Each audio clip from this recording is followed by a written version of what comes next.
Zdravím lidi, připravili jsme si pro vás střelecký test na zbraň P4 CQB airsoftové zbraně. Je to replika na zbraň M4. Střelba jsme si připravili do plechovek. Ne, možná. A tady Spunkiller začne.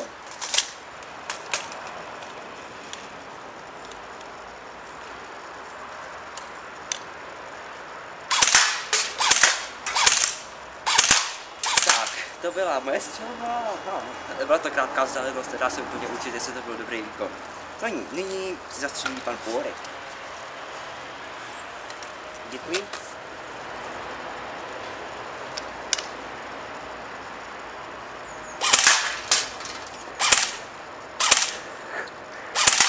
Hezký. Dobrý. Tak jo, toto byla stabilní střelba.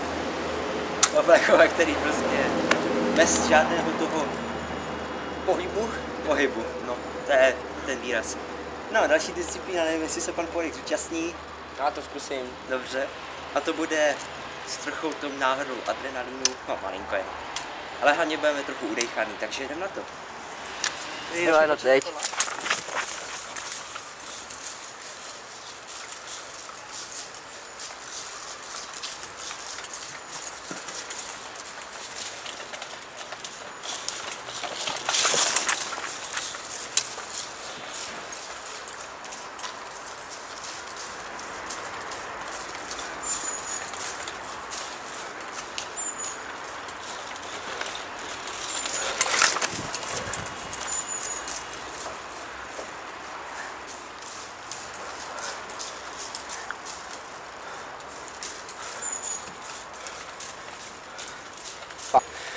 Jo, víš trošku dopředu, ještě dopředu, předu, ještě, dobrý, střílej.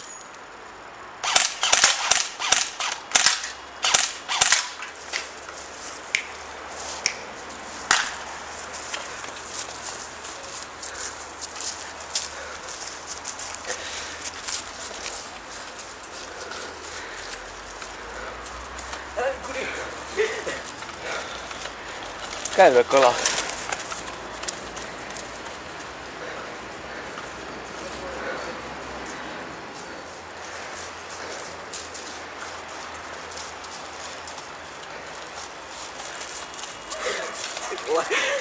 Pátý teďko budeš mít.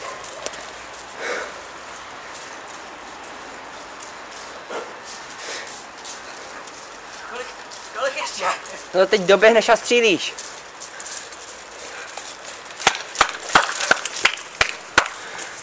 Víc tam.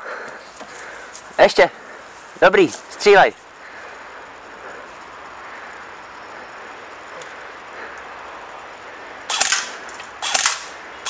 Ty vole! Tak, tohle to bylo... No prostě jsme se zaběhali a pak stříleli. To je jedno. No, další máme střelbu v pohybu. To už bude do terče, jak jsme viděli zásahy přesně. Tak jo, jdeme na to? Tak to tam... 3, 2, 1, teď!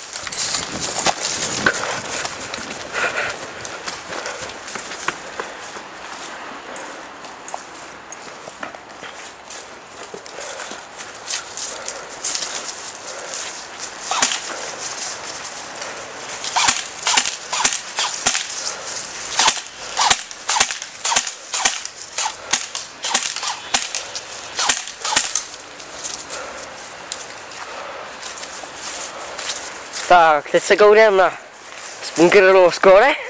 Nový, tady dole. Nový a nový. Tady. Nevím, jestli tohle. Toto ne. 3, 2, 1, teď.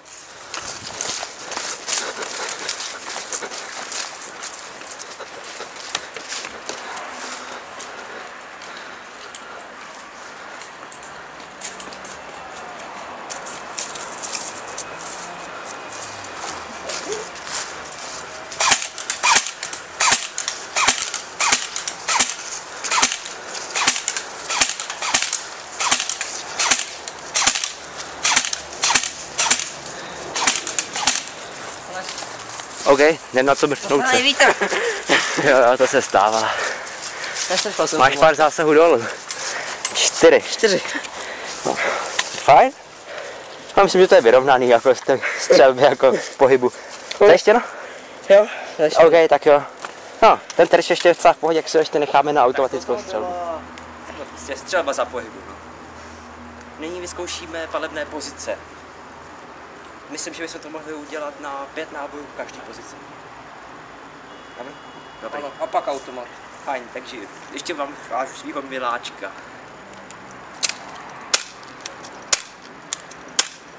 Fakt krásná pistolka tohle. Tak můžeme jít táta? A vůbec nejsem podechalej. 1, 2, 3, 4, 5. Dolů. 1, 2, 3, 4, 5. Dolů. 1, 3. Tak.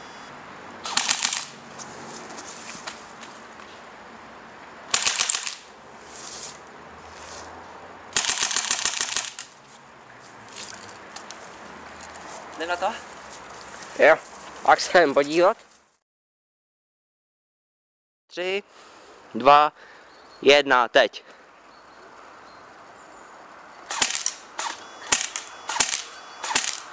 Máš 5?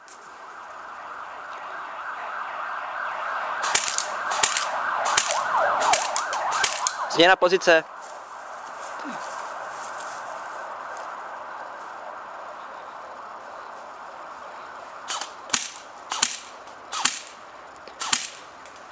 Přepnout na automat.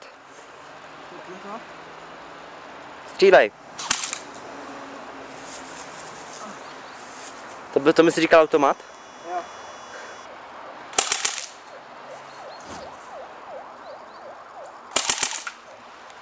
Dobrý, stop. Takže to byla, myslím, pro střelbu to bylo všecko. Tak teď si ukážeme, když budu blíž. Zkontrolovat kameru, jestli to tam nevidět. Je, dobrý. Tak tady máme hop-up. Úplně si tím ještě nejsem jistý, abych kupič. Jo, taková malá chybička. To budu muset asi držet. No, tady můžete seřizovat, můžete utahovat a uvolňovat. Utáhnutím ty kuličky budou lítat dál a vejš. A to je právě ten problém, že potom lítají třeba moc vysoko a po volování budou lítat moc málo. No, tady máme, no, to je docela jasný, nemá smysl ukazovat všecko. Takže, tady normálně odemykatelný ten zařízení můžete sundat. Kalimátor, pažba vysovací.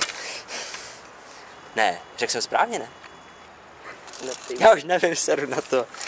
Tohle se samozřejmě dá odepnout a takovýhle věcičky. No jo. Co mě zaskočilo, když jsem s tím poprvé střílel, podej mi zásobník, je, že někdy tady ten typ zásobníků v tom úplně nesedne, takže vždycky tam musíte dát a poklepat. Jelikož klidně se může stát, že tam jenom takhle dát, to znamená nevyšlo, už jsem se to naučil. Pomalu to tam jde. Může se stát, že to tam dáte třeba křivě a takhle vám to odpadne. Pana porka. No, To vystíneš. jasně, že jo, pojď sem. Si vyzkoušíme rychlou výměnu zásobníků. Takže, nejdřív zandám. Počkej. Pohoda. Dobrý. Zandáno? Dobrý, tak já to udělám znova. Takže nejdřív zandám. Poklepu. Můžu vystřelit párkrát, ale tady nebudu, to by mě bolelo. Tak jo, takhle vypnu, zandám, bum. Jednoduchý. Dotočujeme, samozřejmě zásobníky jsou točný. A můžeme střílet. Fajn.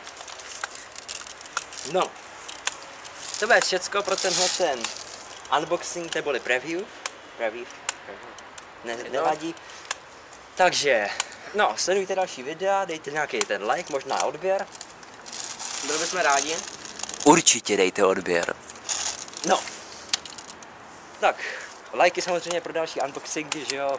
A odběr pro všechny naše případné videa. Třeba pro můj. Tak, loučíme se s váma, pan Porek Čau. a já Spunkiller.